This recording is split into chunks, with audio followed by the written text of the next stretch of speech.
If you're a confessional Lutheran Christian who's considering converting out of Lutheranism into Roman Catholicism or Orthodoxy, I have a few pieces of advice for you in these considerations.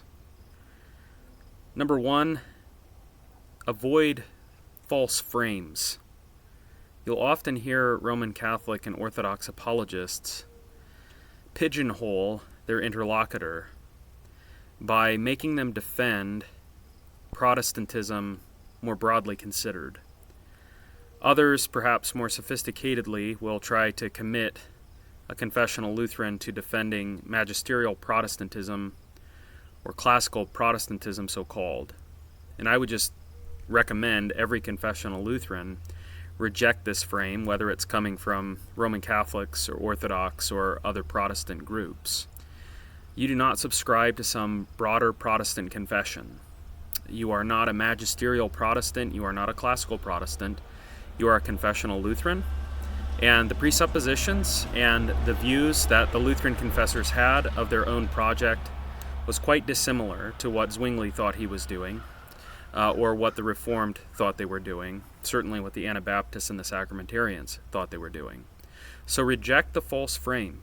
I know very many confessional Lutherans who will begin to become convinced of certain Roman Catholic and Orthodox apologetic methods, and I would simply say the reason why you agree with them in large part is not because you're yet Roman Catholic or Orthodox, but because you are a confessional Lutheran. So don't give up your confession, but demand that your interlocutor actually engage with what you believe. You don't have to defend John MacArthur or the shopfront Christian pastor who opened his church 2 years ago and has no historic confession. That's not an obligation that you're under. You are a confessional Lutheran, and so argue from the standpoint of your confession. Which brings me to the next point, and that is to avoid what Joshua Shuping calls ecclesiastical impressionism. That is, that you have a certain impression of how things are in Lutheranism versus how they are in Roman Catholicism and Eastern Orthodoxy. The truth of the matter is that in all three of these traditions, we can find terrible instantiations. We can find abuses of our own confession. We can find Lutheran churches doing terrible things, eschewing our traditional orders, rejecting our confession of faith. But this is not grounds for leaving confessional Lutheranism, as though the rejection of our confession is somehow endemic to the Lutheran project. And anyone who's convinced that this is the case need only consider the fallout of Nicaea I. We have this misconception that ecumenical councils or papal decrees or whatever settle disputes and bring unity to the church. This is actually not really true. That unity of the church is established and already exists in the person and the work of Christ, and inasmuch as that is actualized in the world is in large part dependent upon whether or not those who claim the name of Christ are willing to be faithful. And so following Nicaea I, for example, you have very many bishops, including the Roman bishop himself, who capitulates to Arianism. And so Athanasius gets his moniker Athanasius Contra Mundum because he held fast to the Trinitarian confession, and all entailed in the incarnation of the Son of God.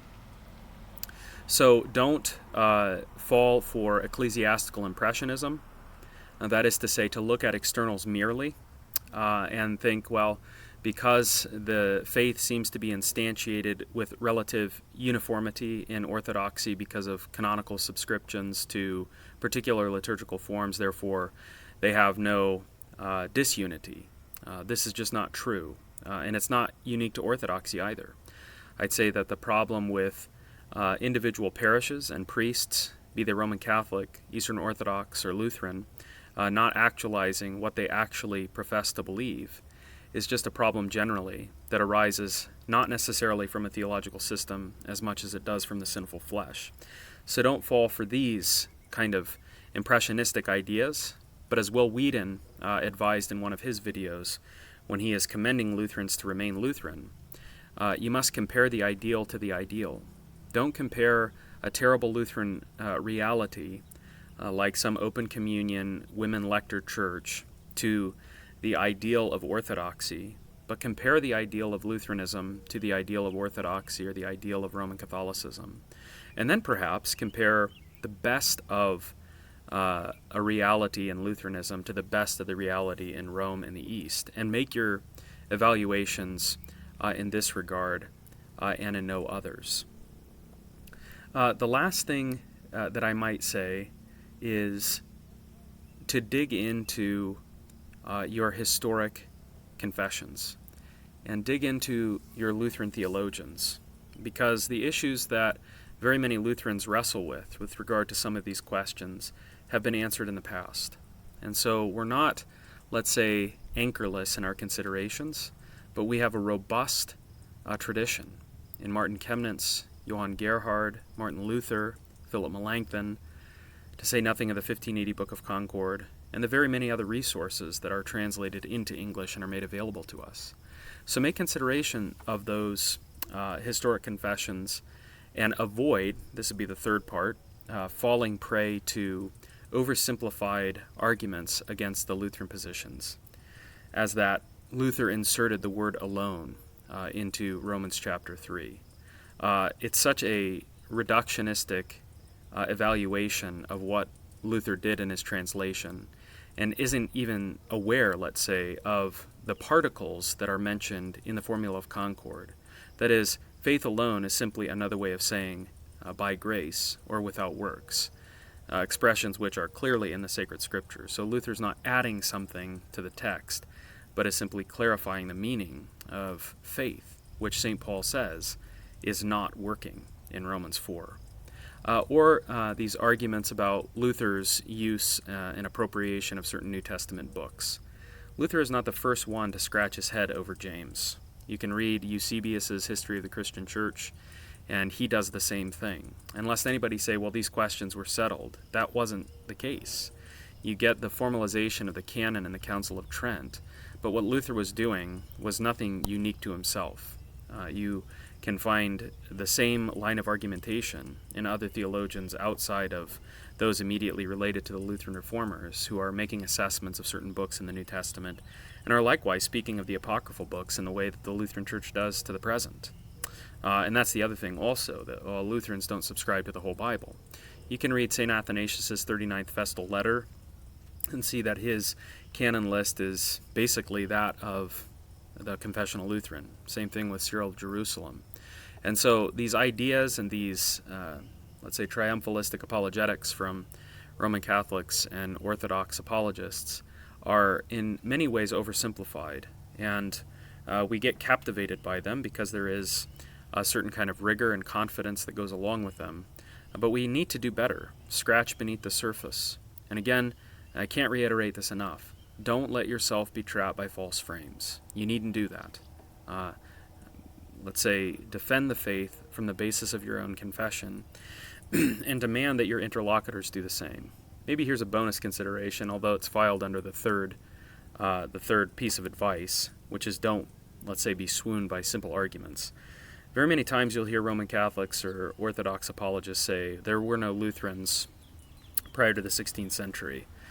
This seems to me to be a ridiculous observation. That's obviously the case, and no Lutheran has ever said that there were Lutherans, at the Council of Nicaea or something like this.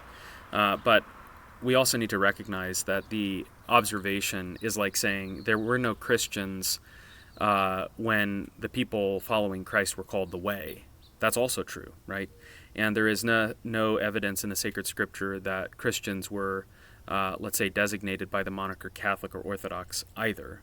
So that a moniker didn't exist prior to the 16th century is really not an argument for anything. It's just simply an observation that a name has arisen in a certain period of time. What matters is what is designated or signified by a moniker. What is signified by the Way, right? What is signified by Christian? What is signified by Catholic, Orthodox, Lutheran? You have to get into the meat of it. And so don't be, let's say, overwhelmed by these observations and remarks that seem to be full of wisdom, but are really just pieces of rhetoric that I think are easily defended against and answered.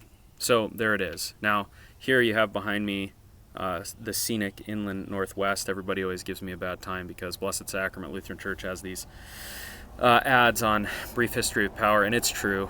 We have beautiful mountains. You can't see any scenic lakes from my deck, but there you have it. So God bless you if you're making these considerations, and air them out also to your pastors. Talk with them about it, and you pastors, find a way to help your people along by reading Martin Chemnitz's examination of the Council of Trent, for example, or buying the book Augsburg and Constantinople, and seeing what these discussions between Lutherans and Orthodox Christians were at the time of the 16th century, so that we might have answers to certain of these inquiries and certain of these questions. The Lord bless and keep you.